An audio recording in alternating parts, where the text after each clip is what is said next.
কখনো কখনো সবচেয়ে বড় রহস্যগুলো লুকিয়ে থাকে একদম চোখের সামনে, কিন্তু যখন খুনি হয় নিজের মা, তখন সেই সত্যিটা বিশ্বাস করাটাই হয়ে যায় সবচেয়ে কঠিন।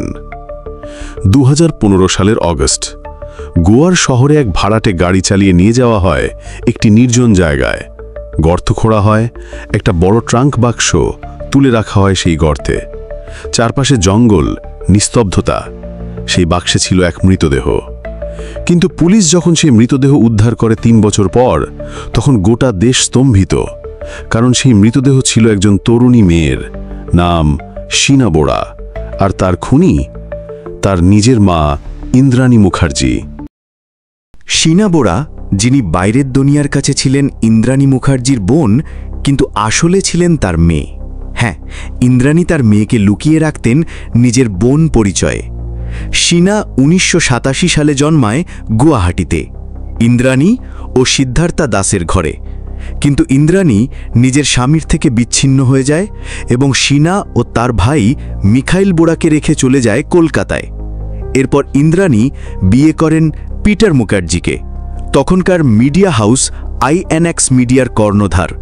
পিটার ছিলেন অত্যন্ত প্রভাবশালী এবং ইন্দ্রাণী তখন হাই সোসাইটি সোশ্যালাইট হিসেবে পরিচিত ছিলেন। তাদের জীবনে ছিল গ্ল্যামার, প্রভাব, অর্থ সবই। শীনা তখন মুম্বাইতে পড়াশোনা করছিল এবং পরে রিলায়েন্স এডিএজিতে কাজ পায়। সবকিছু ঠিকঠাক চলছিল, কিন্তু তখনই সামনে আসে একটা অসম প্রেমের গল্প। শীনা প্রেমে পড়ে রাহুল মুখার্জিয়ার। কে এই রাহুল? তিনি হলেন পিটার মুখার্জিয়ার প্রথম স্ত্রীর ছেলে, অর্থাৎ পিটারের ছেলে এবং ইন্দ্রাণীর ছেলে সৎপুত্র। তখনই ইন্দ্রাণী শুরু করেন বিরোধিতা। তিনি চাইতেন না শীনা ও রাহুল বিয়ে করুক। অনেকে বলেন ইন্দ্রাণী ভয় পেতেন যদি শীনা তার বংশপরিচয় ফাঁস করে দেয় যে সে আসলে ইন্দ্রাণীর মেয়ে, কারণ এতে ভেঙে যেতে পারত তার সাজানো হাই সোসাইটির রূপকথা। আর সেই সময়ে পিটার ও ইন্দ্রাণী একসাথে একটা মিডিয়া হাউস তৈরি করেছেন।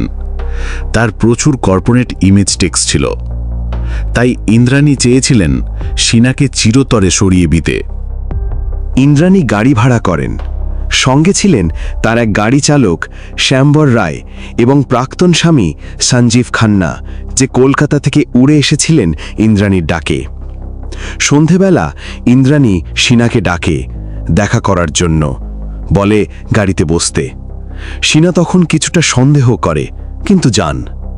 সেই গাড়ির ভেতরেই গলা টিপে হত্যা করা হয় শীনাকে। চোখের সামনে তার মা, এক্স হাজব্যান্ড আর ড্রাইভার মিলে এক মেয়েকে হত্যা করে। এরপর মৃতদেহ রাখা হয় গাড়ির পিছনের ডিকিতে। সারা রাত গাড়ি ঘোরানো হয় যেন দুর্গন্ধ না ছড়ায়। পরের দিন ভোরে তারা যান রায়গড় জেলার এক ঘন জঙ্গলে। খোঁড়া হয় গর্ত, শীনার দেহ ঢুকিয়ে দেওয়া হয় এক বাক্সে। সেটি পুড়িয়ে দেওয়া হয় এবং মাটি চাপা দেওয়া হয়।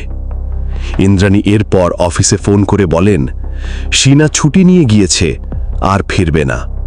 আর এভাবেই একটা খুন 3 বছর চুপি চুপি চাপা পড়ে থাকে। শ্যামওয়ার রায় সেই গাড়ি চালক, ধরা পড়ে বেআইনি অস্ত্রসহ। পুলিশ তাকে জেরা করতে থাকে, আর তখন বের হয়ে আসে ভয়ানক সত্য। আমার ম্যাডাম, ইন্দ্রাণী ম্যাডাম, উনি ওনার মেয়েকে মেরে ফেলেছেন, আর আমরা মৃতদেহ পুড়িয়ে ফেলেছি। পুলিশ অবাক। শুরু হয় ডিএনএ, জেরা, ক্রস চেক।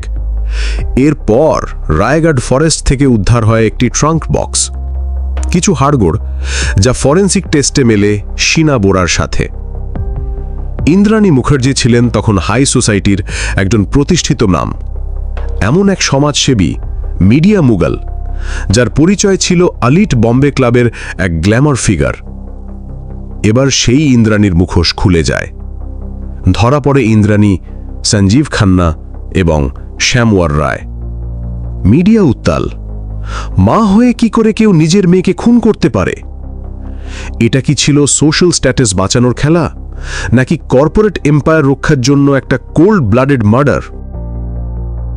2015 সালের আগস্ট, মামলার প্রথম কাঠামো ধসে যায় যখন শ্যামভর রায়কে অস্ত্র মামলায় আটক করা হয়। তার গ্রেপ্তারের সময় তদন্তকারীরা বুঝতে পারেন এটা শীনা বোরা কেসের বড় সংশ্লিষ্টতা বহন করে। রায় সিবিআই এর কাছে অ্যাপ্রুভার হিসেবে বিবেচিত হন। আদালতে তাঁর সেকশন 164 স্বীকারোক্তি তাকে ইন্দ্রাণী, সঞ্জীব খান্না আর আমি তিনজনে মিলে শীনাকে হত্যার ও দূষিত দেহ গলিয়ে ফেলার কথা স্বীকার করেন। রায় আদালতে শনাক্ত করে বলেন, ইন্দ্রাণী মডেল করে প্ল্যান করেছিল। স্কাইপ ও চিঠির মাধ্যমে রায় যেভাবে দেহ নিষ্পত্তি নিয়ে কথা বলেছে। 24 এপ্রিল 2012 বান্দ্রা বাই লেনে গাড়ির ভেতরে শীনা স্ট্র্যাঙ্গুলেট করা হয়। খান্না গলার পাশে হাত, ইন্দ্রাণী গলার চারপাশে বসে। মারার পর দেহ মাঝে মাঝে তাজ ল্যান্ডস এন্ডের পার্কিংয়ে রাখলেও পরক্ষণে পেন রায়গড়ের ঘন বনভূমিতে নিয়ে পুড়িয়ে মাটি চাপা দেওয়া হয়। কিন্তু শুধু তাই নয়, রায় দাবি করেন ইন্দ্রাণী মিখাইল বোরার ক্ষেত্রেও পার্থক্য করতে চেয়েছিলেন, শীনার মতো ওটাকে ক্লিয়ার করতে চাইতে। বিষয়টি আরও ভয়াবহ করে তোলে। আর সমাজের প্রশ্ন এখনো জিয়ে আছে, একটা মা তার মেয়েকে কিভাবে খুন করতে পারে? এটা যদি সত্যি হয় তাহলে আমরা আর কাকে বিশ্বাস করব? আজ এই ভিডিওর পর ভিউয়ার্সরা ভাববেন, এটা যদি মা মেয়ের গল্প হয় তাহলে বাকি সমাজে কি চলছে? মানুষের মুখোশের নিচে যে রাক্ষস বাস করে তাকে আমরা কতটা বুঝতে পারি? এই ভিডিও কেবল একটি হত্যা মামলা নয়, এটি আমাদের সমাজ, পরিবার ও বিশ্বাস নামক শব্দগুলোর উপর এক নির্মম প্রশ্ন। এই ভিডিওতে পুরোটা কভার করতে পারলাম না। এই কেসের পরের পার্ট নিয়ে আসব খুব শিগগিরই। যদি এই সত্য ঘটনা আপনাকে নাড়িয়ে দেয় তাহলে ভিডিওটি শেয়ার করুন, সাবস্ক্রাইব করুন এমন আরও সত্য ঘটনা জানার জন্য।